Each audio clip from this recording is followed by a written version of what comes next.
Hello, class. Uh, this lecture is going to be the first in a series, maybe two, maybe three, not sure yet. But it'll be the first in a few lectures about the causes of the Civil War. Or, like I say on my screen, why did more than 600,000 Americans kill each other during the 1860s? Now, the first couple slides here are going to be reviewed. All right, first, let's start with the definition of sectionalism. Remember, that's caring more about one section or region of the country more than the country as a whole. And look, there's nothing more definitive of the Civil War than that. Literally, one section of the country, 11 states in the South, broke away from the rest of the country because they were worried that the rest of the country would soon start trying to outlaw slavery. All right, so rather than give up slavery, 11 states break away and try to form their own country. That's the extremist version of sectionalism you can have. And since colonial times, different regions of the country had different economies based on their geography. Okay, and this is a common theme. I know we've been talking about this, for basically the entire school year.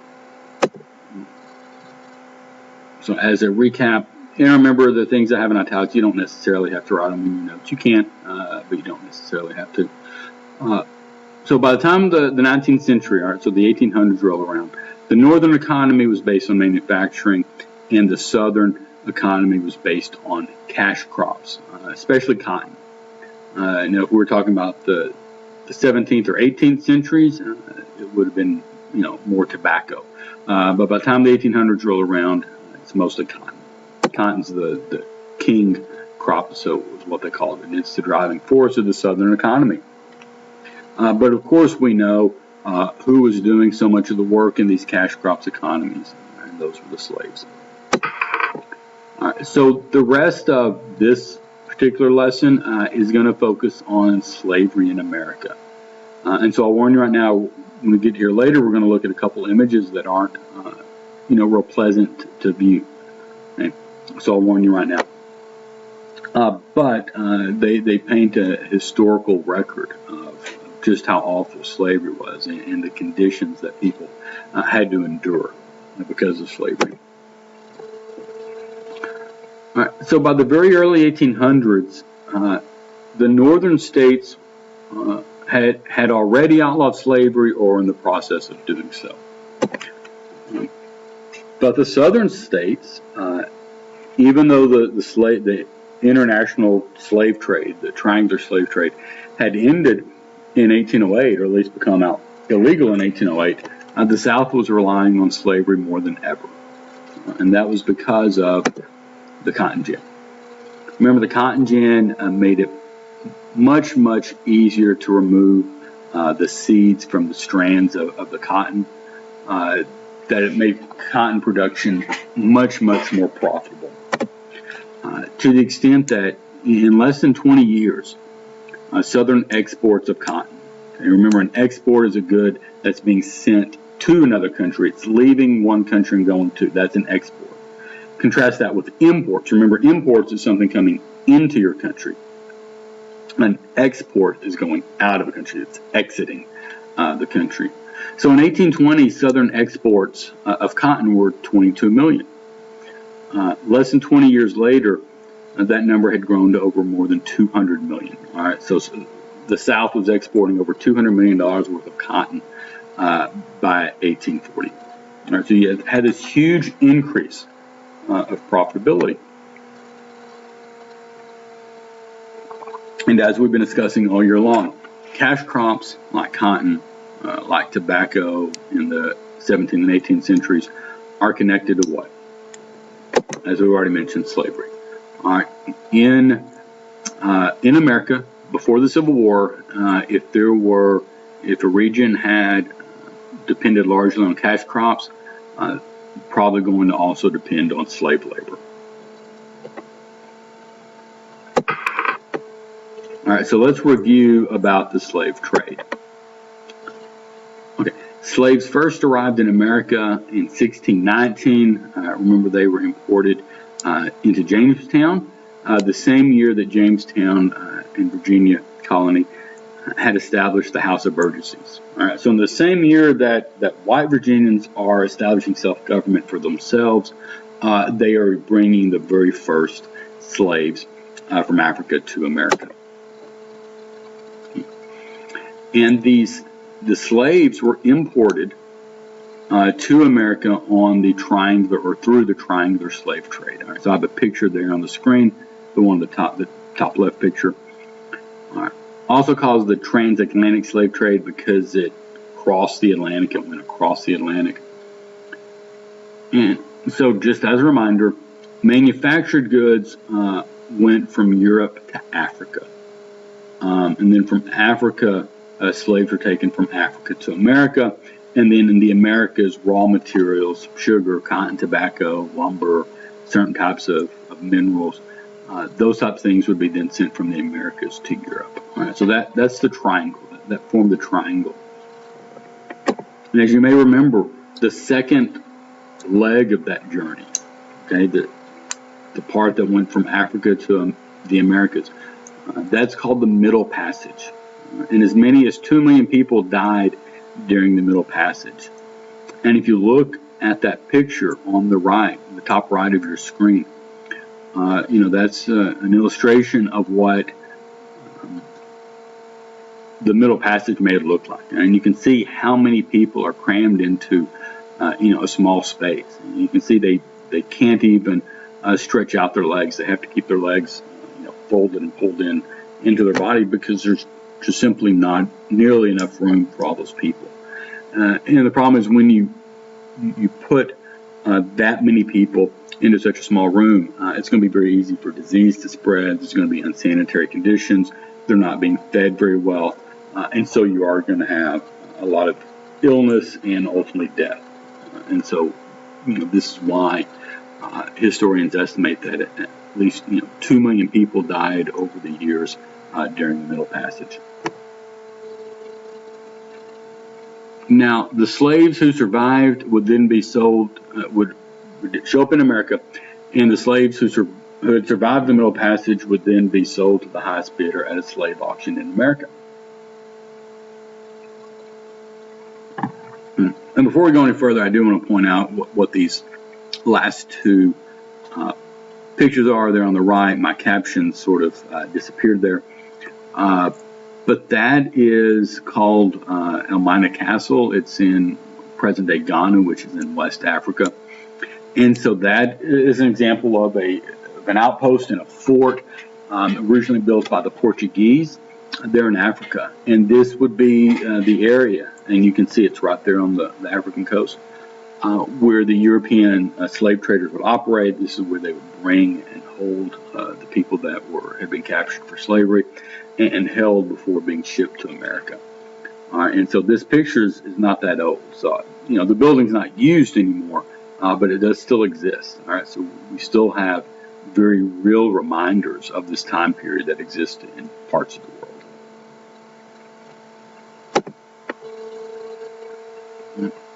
And students often ask me, like, who would be basically eligible to be a slave or not.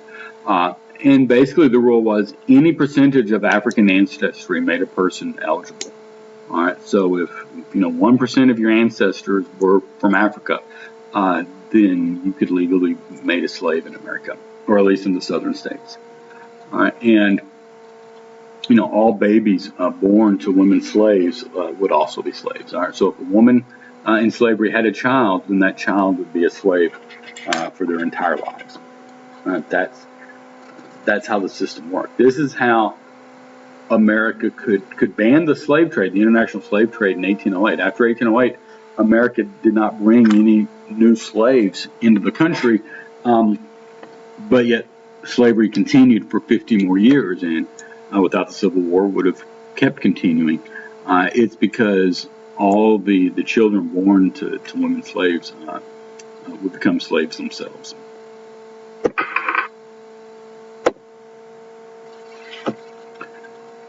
Now, the southern states passed laws that regulated slavery, and these are known as the slave codes. And essentially what they did, it was just a long list of all the rights that slaves were not given. All right, for example, and I think I have 4 things listed here. I probably could have listed, a dozen or more. But I have 4 examples of slave codes. 1, slaves could not own property. Okay, so a slave couldn't, buy a piece of land and build a house there and move there and sort of live in freedom. Slaves were not allowed to buy property.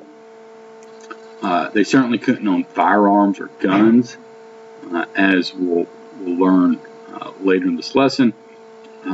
The slaveholding class in the South were very much afraid of a slave revolt and slave uprising. A couple of those did occur, and the South lived in fear about this, so they made it illegal for the slaves to own guns. The slaves could not hit a white person, even in self-defense. All right, so if a white person was attacking a slave, the slave would not be allowed to fight back. All right, according to the law. And the last one I'll put here: slaves could not learn to read or write. I know we talked about this in a lesson earlier this year, and the justification for this law is that if you can read or write, then you can communicate, you can make plans. And again, the slave owners lived in pretty constant fear that the slaves would try to revolt, so they didn't want them to be able to communicate with slaves on other plantations and to basically gang up on the slave owner families. Now, in contrast, although the slaves had no rights, the slaveholders, on the other hand, the owners, really didn't have a limitation to what they could do. All right, slaveholders could treat their slaves however they wanted. They could whip them, brand them, mutilate them. For instance, in some states, the penalty for slaves learning to read and write was to have a thumb chopped off. That type of mutilation. The slave owners would often rape and even impregnate their slaves, and sometimes they'd even kill their slaves. Okay, and there was absolutely no penalty, no punishment for a slave owner doing these things. They could do whatever they wanted. All right, so the theory in the South were that slaves were property, and people are generally allowed to do whatever they want with their own property, and so therefore these owners were basically given legal permission to commit any sort of terrible and violent and brutal act on the slaves that they wanted. And you see the picture on the right. That is of, I believe his name's Peter. Yes, Peter. And he was an escaped slave during the Civil War. He went to join the Union Army so that he could fight against the South. And during his medical examination to get into the Army, the Army doctors or people conducting the medical exam, saw this on his back. And, they were shocked. But of course, for people who had lived on plantations, this may not have been that shocking. They understood what life was like. But to people in the North, this was shocking. And so this picture was taken and put in a lot of Northern newspapers. And it really educated the North about the importance of continuing to fight the Civil War, continued with this war that was ultimately going to end slavery, because this was a very important lesson that they learned about just how awful and brutal slavery was in these southern states. Okay, now slaves resisted in any number of ways. One way that they resisted was simply, practicing religion, developing their own culture, developing their own songs. All right, so there's a term for like religious folk songs that they would sing called spirituals, and these spirituals, that were sung maybe in the 1700s and the first half of the 1800s. By the time the late 1800s arrived, even though slavery's ended, these spiritual songs were sort of influenced, new types of music that were being invented in the South, like the blues and the jazz. All right, so both of those types of musics, the jazz is very much associated with New Orleans, and the blues is associated, with like the Mississippi Delta region. All right, and so these musics are very much associated with the South, and they're very strongly influenced with the culture that these former slaves had developed. Slaves would also try to resist by, intentionally working slowly or breaking tools or machines. Now, of course, they couldn't get caught doing this, all right, because the owner, or what's called the overseer, usually that was the job that, sort of like a manager, the owner would hire to oversee the slaves' work. If the owner or overseer caught the slaves doing this, they could, of course, be punished very severely. But nonetheless, slaves would try to slow down the work, break tools or machines so the work would have to stop, or do their jobs incorrectly, or pretend not to understand the instructions. All right, so just any manner of action that would sort of undermine what the owner and overseer were trying to accomplish, to make the plantation or the farm, run just maybe a little less efficiently. Slaves would do that as a small form of rebellion. Often the only sort of rebellion they really had a chance to do, but nonetheless a form of rebellion. And we've already learned about the Underground Railroad, so we know that slaves would run away. Again, we don't know an exact number, but historians think there were probably at least tens of thousands of slaves escaped to the north on the Underground Railroad. Other slaves, who didn't live close enough to the north, like if you're in Texas, you can't basically run away all the way to the north. Texas is too far away from places like Indiana or Ohio. So Texas slaves would try to run away to Mexico, where slavery was illegal.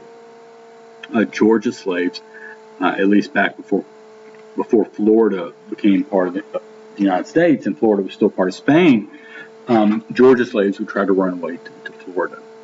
All right. So, but the point was, when they could, slaves would try to run away and make it to some part of the country or to another country that outlawed slavery.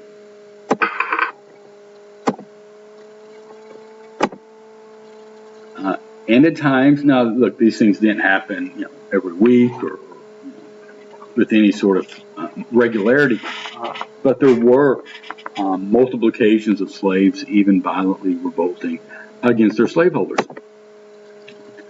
One of these we'll talk about goes all the way back to the colonial time period. All right, so the Stono Rebellion was in 1739. All right, that's basically 40 years before America declares its independence from Britain. So even when America is still a British colony, slaves were revolting. All right, and what happened in the Stono Rebellion is 20 slaves, got their hands on guns and weapons, and they met at the Stono River in South Carolina, by Charleston, which was the biggest port in the South and probably the biggest city in the South. And so in this region, a very important region to the South, these 20 slaves killed several white plantation families. And eventually a white militia is able to surround the slaves, and they kill them. And they kill some of the slaves in battle, and then those slaves that are captured during the battle are executed, which, as we're going to see, is a pretty common theme for these slave revolts. There were slaves that revolted, but they all ultimately ended in the participants of that revolt being killed. And as we'll see in the next couple slides, oftentimes people who didn't even participate in the revolt were also killed as sort of a punishment or revenge, or warning perhaps. Now, the most famous rebellion is probably the Nat Turner Rebellion, led by a guy named Nat Turner, the slave. But he was one of the slaves who had been taught to read and write, and probably the fact that he became this leader of this rebellion is why the slave codes were changed to make that illegal. But nonetheless, Nat Turner knew how to read and write. He read the Bible. often carried the Bible with him. He would preach to other slaves. And in August of 1831, he decided that he came to believe that God wanted him to free the slaves. So first, he and a few other slaves killed the slaveholding family for whom Turner was working. All right, so Nat Turner was working with, I believe it was the Travis family, someone by the last name of Travis, and he and a few others killed that family. And then Turner eventually recruited up to 75 other slaves, who ended up killing a total of 55 white men, women, and children. Hey, cleanup crew, will you come back up to the front foyer? Okay, sorry about that. So these 75 slaves killed a total of 25 white women, men, and children.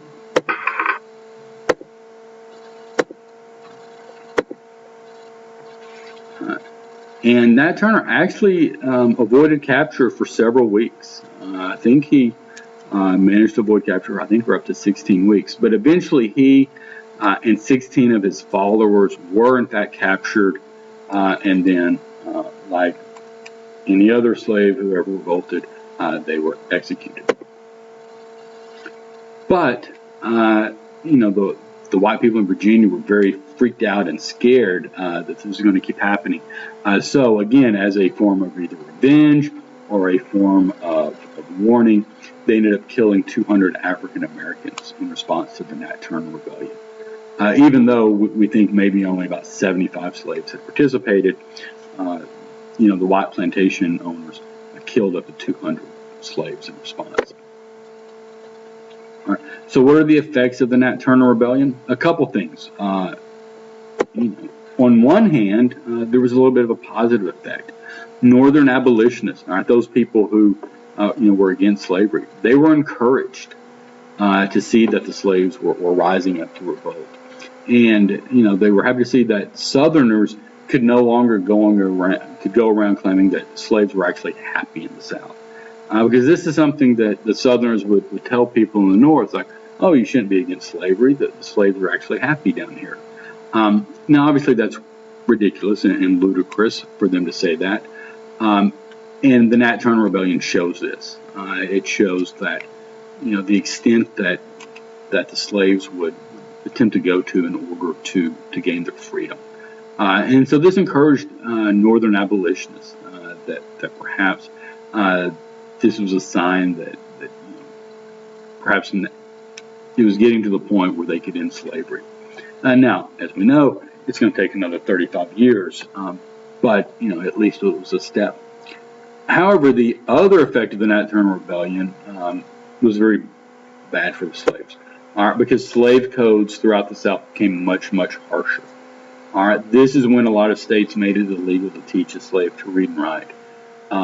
Because after all, Nat Turner could read and write, and he would read. Now, granted, he was reading the Bible of all books, but nonetheless, he could read and write. So they wanted to stop that. I think they made it illegal for slaves to basically ever leave the plantation without their owner's permission. Made it much less likely that slaves from other plantations could get together and that sort of thing. So the slaves code actually became much, much harsher. Okay, so with this background of slavery, our next lesson, is going to look at the different laws that were passed between 1820 and 1861 that tried to deal with these slavery issues, especially in Western expansion. How do we treat the fact that the country is expanding into territories and deciding whether this slavery institution was going to expand with the rest of the country to the Pacific Ocean or not? And we're going to look at what the country did, or Congress tried to do, to sort of keep the balance, to keep the country from tearing in two as it ultimately would. That'll be our next lesson.